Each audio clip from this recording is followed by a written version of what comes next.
Hey, what's up, everyone? I'm not going to make a long video today, but I want to hold myself to the commitment that I had made in my previous video.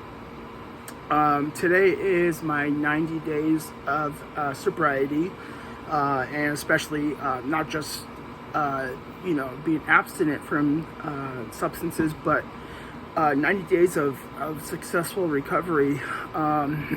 It's been much more than just not drinking and using substances. It's been a totally different change of my life.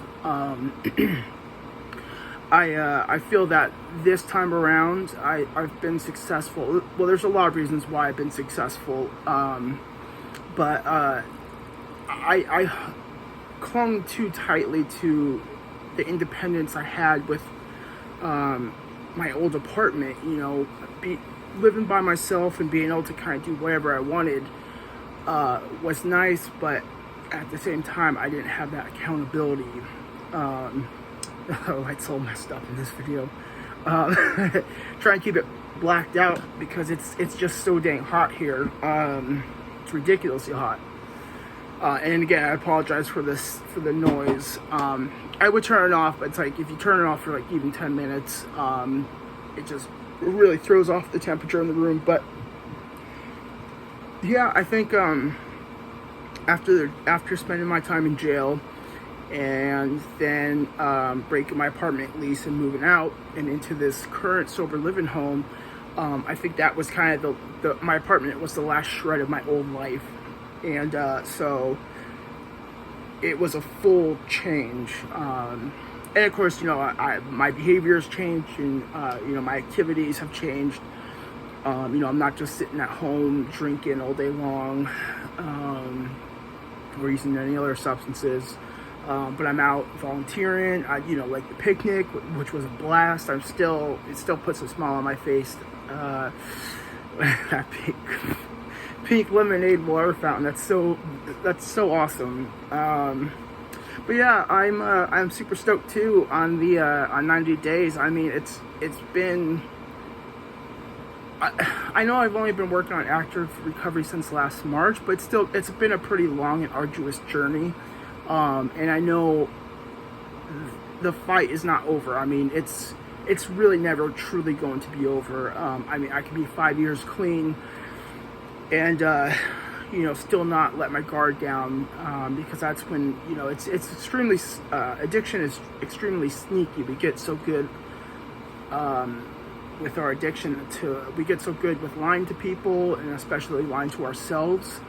So that's one thing that I think I've also made a lot of progress on is honesty, because that is something I hold. That is a value that I hold in good favor. That's something that I value. And if I'm not being honest with others, and especially myself, I'm not, I'm incongruent with that value, and it does cause, tension within me. And therefore that presents as, anxiety or depression or just feeling like a piece of crap. So yeah, I've been getting much better about being honest to everyone, and including myself. Still a lot of work to be done, but yeah, the honesty has helped me quite a bit so far in these past 3 months. So yeah, I'm super excited. The recovery cafe is not open today, so otherwise I'd be down there.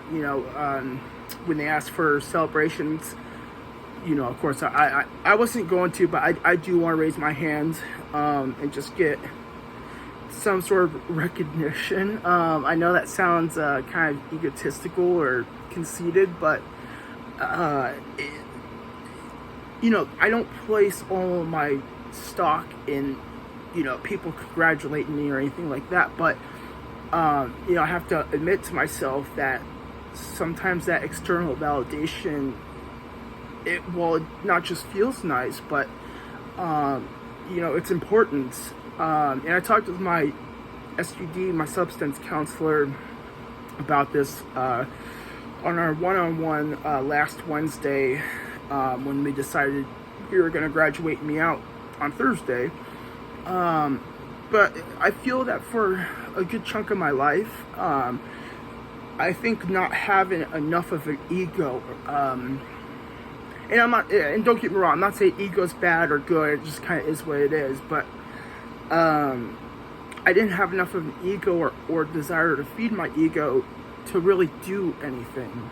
And that also caused a lot of angst within me because, and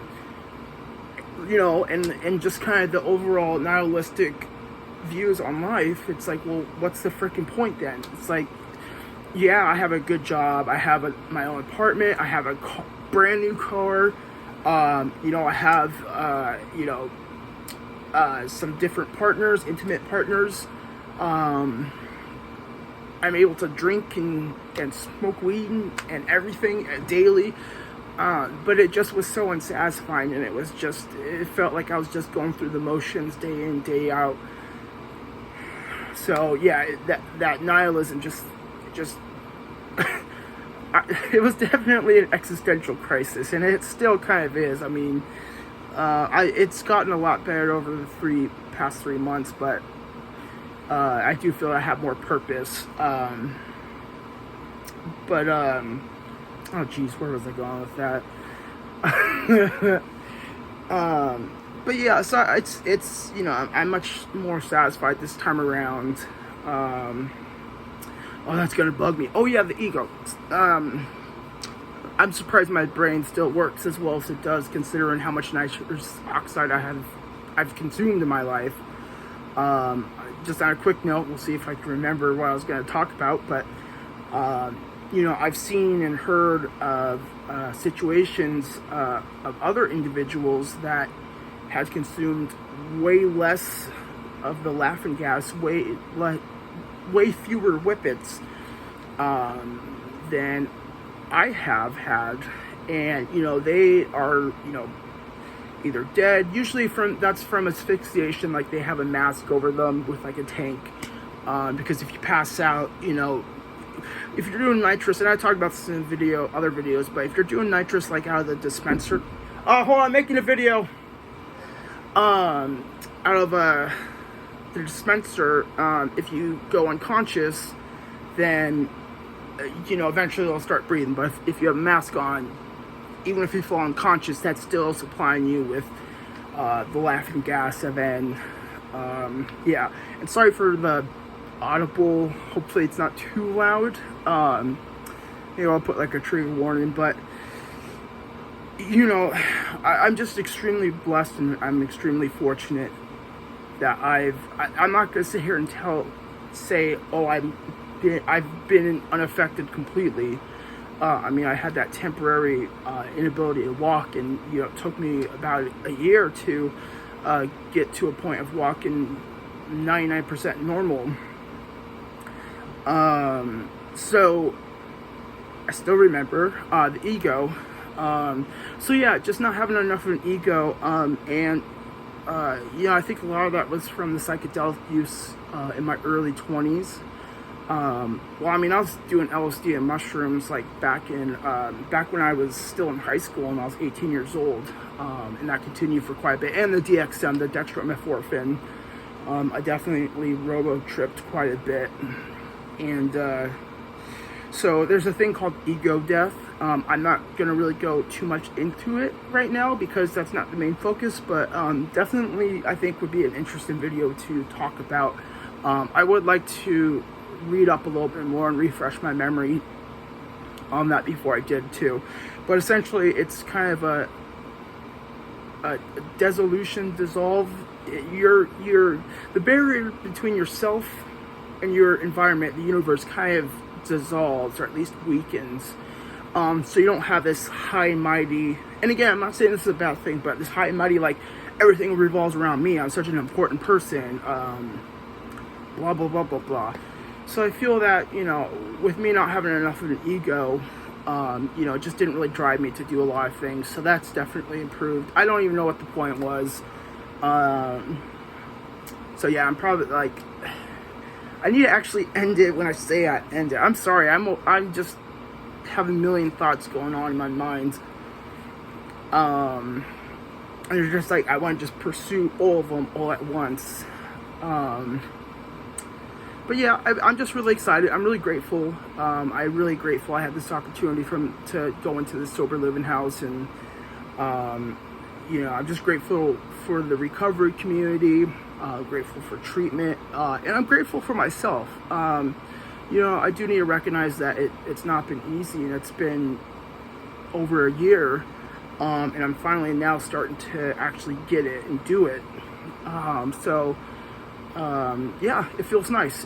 I feel accomplished, and I feel that I have purpose in this life, and it's worth living. I'm actually living my life. I'm not just merely existing. I get to do things, and even though I'm not employed right now, just by going out into the community or volunteering and interacting with other people with mental illness or substance abuse, or if they're dual diagnosis, or just any sort of recovery, it might not seem like a lot, but even just talking with them and sharing my story and listening to their story, can help out at least a little bit. It might make that person's day. I can definitely say on my side, I've spoken with people and they've made my day. All right, so I actually am going to end it here and not talk afterwards. So I hope everyone, because I want to make some French fries. So I think that's what my housemate was knocking. He's done with the oven. So yeah, I'm going to end it here. To celebrate, I guess that's the French fries. They're super good. So I hope everyone is having a good start of your work week, and I'll see you guys next time.